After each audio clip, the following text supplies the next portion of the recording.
ಲಂಚ ತಗೊಂಡು ಹೋಗಿ ಕೊಡೋನೆ ಚೆನ್ನಪ್ಪ. ನಾನೇ ಕಣ್ಣಾರೆ ನೋಡಿದ್ದೀನಿ. ಬ್ಲಾಕ್ ಕಾಂಗ್ರೆಸ್ ಅಧ್ಯಕ್ಷ, ತಾಲೂಕು ಜೆಡಿಎಸ್ ಅಧ್ಯಕ್ಷರ ವಿರುದ್ಧ ನೇರ ಆರೋಪ.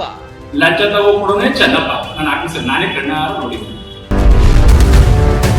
ತಾಲೂಕು ಕಾಂಗ್ರೆಸ್ ಅಧ್ಯಕ್ಷರಿಗೆ ತಾಲೂಕು ಬಿಟ್ಟು ಜಿಲ್ಲಾ ಮಟ್ಟ, ರಾಜ್ಯ ಮಟ್ಟದ ಸುದ್ದಿ ಏಕೆ ಬೇಕು?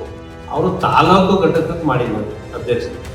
ಅವರು ತಾಲೂಕಿನಲ್ಲಿ ಸಂಬಂಧಪಟ್ಟಿದ್ದ ವಿಚಾರನ ಚರ್ಚೆ ಮಾಡಿದ್ದಾರೆ. ನಾವೇನು ಬೇಡ ಅಂತ ಹೇಳಲ್ಲ.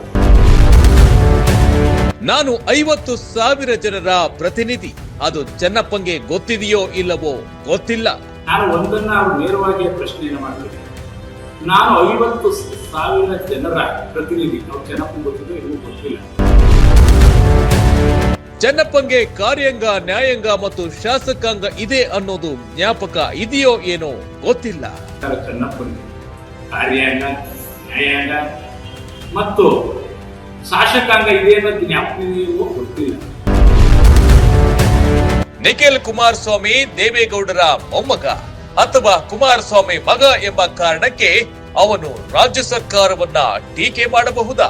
ಅವರು ದೇವೇಗೌಡರ ಮೊಮ್ಮಗ ಅನ್ನೋ ಒಂದೇ ಒಂದು ಕಾರಣಕ್ಕೆ ಕುಮಾರಸ್ವಾಮಿಯ ಮಗ ಅನ್ನುವಂತ ಕಾರಣಕ್ಕೆ ಅವರು ರಾಜ್ಯ ಸರ್ಕಾರವನ್ನ ಟೀಕೆ ಮಾಡಬಹುದು. ಮತ್ತೆ ಡಿ.ಕೆ. ಶಿವಕುಮಾರನ್ನ ಟೀಕೆ ಮಾಡಬಹುದು, ಚೆಲುವರಾಯಸ್ವಾಮಿಯನ್ನ ಟೀಕೆ ಮಾಡಬಹುದು. ಹಿಂಗೆ ಮಾತನಾಡಬೇಕು, ಹೀಗೆ ಮಾತನಾಡಬೇಕು ಅಂತ ಹೇಳಿಕೊಡುವಷ್ಟು ಕೀಳು ಮಟ್ಟದ ವ್ಯಕ್ತಿ ನಾನಲ್ಲ.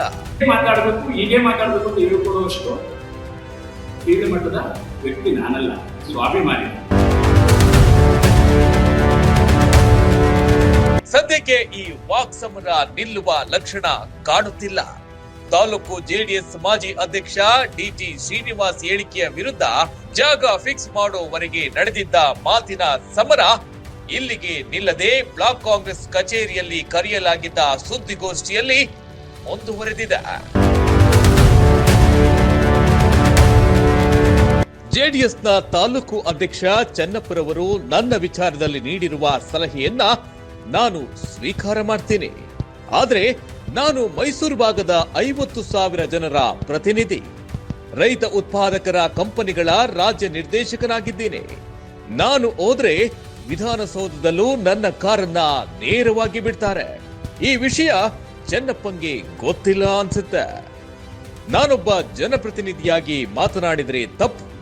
ಆದ್ರೆ ಯಾವುದೇ ಎಂಎಲ್ಸಿ ಅಥವಾ ಎಂಎಲ್ಎ ಅಲ್ಲದ ನಿಖಿಲ್ ಕುಮಾರಸ್ವಾಮಿ ದೇವೇಗೌಡರ ಮೊಮ್ಮಗ ಅಥವಾ ಕುಮಾರಸ್ವಾಮಿ ಮಗ ಎಂಬ ಕಾರಣಕ್ಕೆ ರಾಜ್ಯ ಸರ್ಕಾರವನ್ನ, ಸಿಎಂ ಸಿದ್ದರಾಮಯ್ಯರವರನ್ನ, ಡಿಸಿಎಂ ಡಿ.ಕೆ. ಶಿವಕುಮಾರ್ ರವರನ್ನ ಹಾಗೂ ಕೃಷಿ ಸಚಿವರಾದ ಚೆಲುವರಾಯಸ್ವಾಮಿರವರ ಬಗ್ಗೆ ಮಾತನಾಡಬಹುದೇ? ಘಟಕದ ಅಧ್ಯಕ್ಷರು, ಕಾಂಗ್ರೆಸ್ ಘಟಕದ ಅಧ್ಯಕ್ಷರು, ಅವರು ತಾಲೂಕು ಘಟಕಕ್ಕೆ ಮಾಡಿದ್ದಾರೆ ಅಧ್ಯಕ್ಷರು. ಅವರು ತಾಲೂಕಿನಲ್ಲಿ ಸಂಬಂಧಪಟ್ಟಿದ್ದ ವಿಚಾರನ ಚರ್ಚೆ ಮಾಡಿದ್ದಾರೆ. ನಾವೇನು ಬೇಡ ಅಂತ ಹೇಳಲ್ಲ. ತಾಲೂಕಿನಲ್ಲಿ ಸಾಕಷ್ಟು ವಿಚಾರಗಳು. ಅವರು ಟೀಕೆನ ವಿರೋಧ ಪಕ್ಷದವರು ಆರೋಪಗಳು ಕೆಲವು ಗೊತ್ತಿರುವಂಥದ್ದನ್ನ ನಾವು ಮಾಡ್ತೀವಿ. ಶಾಸಕರು, ನಮ್ಮ ಮಾಜಿ ಶಾಸಕರು ಮಾಡ್ತಾರೆ. ಅದಕ್ಕೆ ಅವ್ರ ಮಟ್ಟದಲ್ಲಿರುವಂಥವ್ರು ಅದಕ್ಕೆ ಕೌಂಟ್ರು ಕೊಡ್ತಾರೆ, ಸ್ಪಷ್ಟೀಕರಣ ಕೊಡ್ತಾರೆ.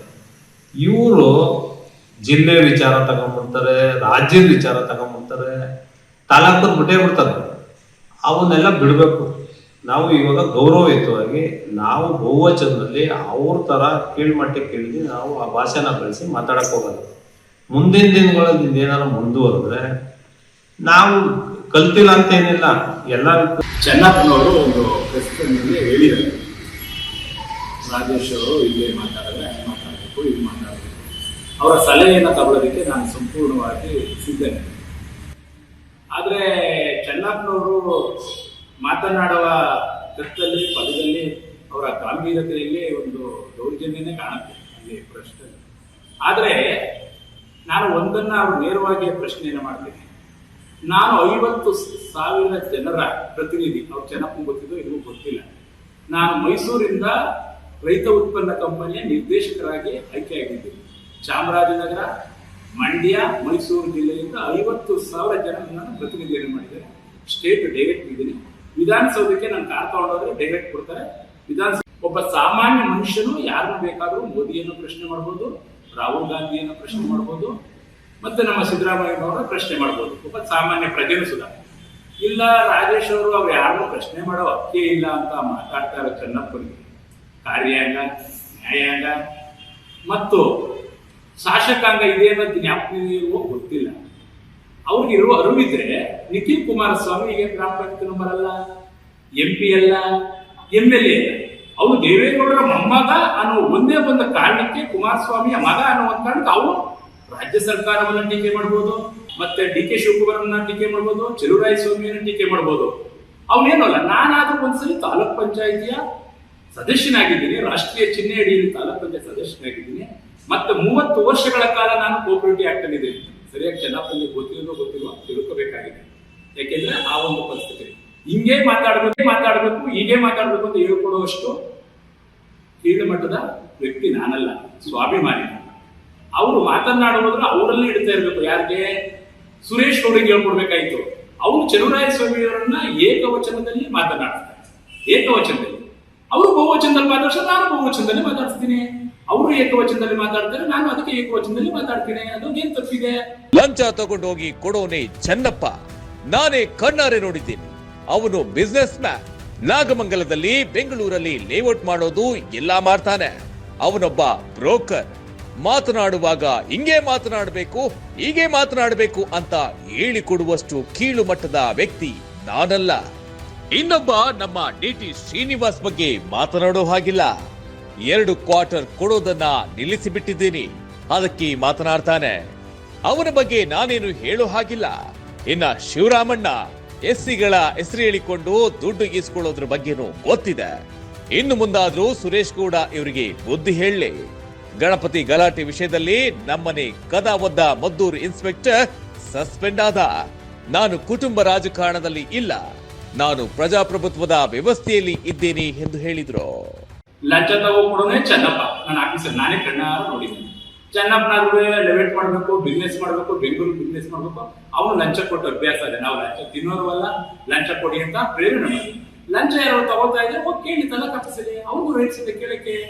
ಎಲ್ಲೂ ತಾಲೂಕ್ ಆಫೀಸಲ್ಲಿ ಇವರೇ ಕೊಟ್ಬಿಟ್ಟು ಇವರೇ ಕೊಡಿಸ್ಬಿಟ್ಟು ಅವ್ರಿಗೆಲ್ಲ ಬ್ರೋಕರ್ ತರ, ಇವರೇ ಬ್ರೋಕರ್, ಇವರೇ ತಗೋ ಕೊಡಿಸ್ಬಿಟ್ಟು ಲಂಚ ತಿಂತಾರೆ ಅಂದ್ರೆ ಕೊಟ್ಟರು ತಗೋ ತಿಂತಾರೆ. ಚೆನ್ನಪ್ಪ ಅವರು ಅದನ್ನಾರ ಅರ್ಥ ಮಾಡ್ಕೊಳ್ಳಿತ್ತು. ಸುರೇಶ್ ಗೌಡಿಗೆ ಹೇಳಿ ಏನಂತ, ಬಿಡು ಗೊತ್ತಾ, ಬಿಡು ಟೀಕೆ ಮಾಡೋದನ್ನ, ವಿದ್ಯಾವಂತ ಏನು ಅಂತೀರಿ? ಯಾವ ವಿದ್ಯಾವಂತ? ಅವರು ಏಕವಚನದಲ್ಲಿ ತಿರುಗೇಸ್ವಾಮಿನ ಮಾತಾಡಿಸ್ತಂತ ಯಾವ ವಿದ್ಯಾವಂತ? ಅದಕ್ಕೆ ನಾನು ಹೇಳಿದ್ದೀನಿ ಅಷ್ಟೇ, ಬೇರೆ ಏನೂ ಇಲ್ಲ.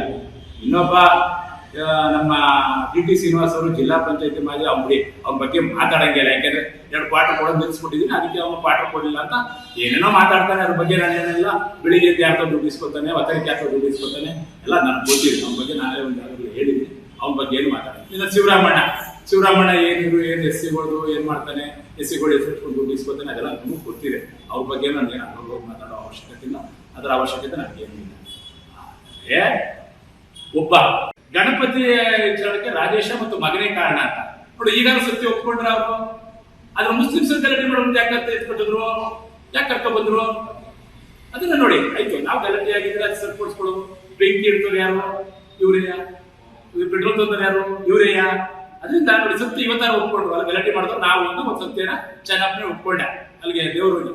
ಅದೇ ನಮ್ಮ ಮಗನ ಒಬ್ಬ ಪೊಲೀಸರು ಅವ್ನಿಗೆ ಹೇಳಿದೆ ಅವತ್ತೇ, ನೋಡುವ ಸತ್ಯ ಧರ್ಮ ಇರುತ್ತೆ ಅಂತ. ಇವತ್ತವರು ನಮ್ಮ ಮನೆ ಬಂದು ಕದ ಒದ್ದ ಇನ್ಸ್ಪೆಕ್ಟ್ರು ಮದ್ದೂರಲ್ಲಿ ಸಸ್ಪೆಂಡ್ ಆದ. ಯಾಕೆಂದ್ರೆ ಸತ್ಯ ಗಣಪತಿ ಯಾವಾಗೂ ನಮ್ಮ ಪರನೇ ಅವನೇ. ನಿಜ ನಡೆದಿದ್ದ ಗಲಾಟೆ ಒಂದು ಸಣ್ಣ ವಿಚಾರ ರಕ್ಷಿಸುತ್ತಾರೆ JDS ಅವರು. ಮತ್ತೆ ಅದು ಯಾವಾಗಲೂ ಜನತಾದಳ ದೌರ್ಜನ್ಯ ಮಾಡೋದು, ಬೇರೆಯವ್ರನ್ನ ತುಳಿದು ಬೇಕತ್ತದು. ನಾನು ಕುಟುಂಬ ರಾಜಕಾರಣವನ್ನ ವಿರೋಧ ಮಾಡ್ತೀನಿ, ನಾಳಿದ್ದು ವಿರೋಧ ಮಾಡ್ತೀನಿ, ಇವತ್ತು ವಿರೋಧ ಮಾಡ್ತೀನಿ. ನಾನು ಕುಟುಂಬ ರಾಜಕಾರಣದಲ್ಲಿಲ್ಲ, ಪ್ರಜಾಪ್ರಭುತ್ವ ವ್ಯವಸ್ಥೆಯಲ್ಲಿ ರಾಜಕಾರಣ ಮಾಡ್ತೀನಿ. ಇನ್ನಾದ್ರು ಚೆನ್ನಪ್ಪ ಬುದ್ಧಿ ತಿಳ್ಕೊಳ್ಳಿ. ಅವನು ನಾನೇನು ಯಾವ ಬಿಸ್ನೆಸ್ ಮಾಡಲ್ಲ, ಯಾರಿಗೂ ಲಂಚನೂ ಕೊಡಲ್ಲ, ನಾನು ಲಂಚನೂ ಇಸ್ಕೊಡಲ್ಲ. ಇದನ್ನ ಈ ಪತ್ರಿಕಾಗೋಷ್ಠಿ ಕರೆದು ಒಟ್ಟಾರೆ ನೀನು ತಾನು ಅಂತ ಮುಂದುವರಿತಿರೋ ಈ ವಾಕ್ ಸಮರ ಎಲ್ಲಿಗೆ ಹೋಗಿ ನಿಲ್ಲುತ್ತೋ ನೋಡೋಣ.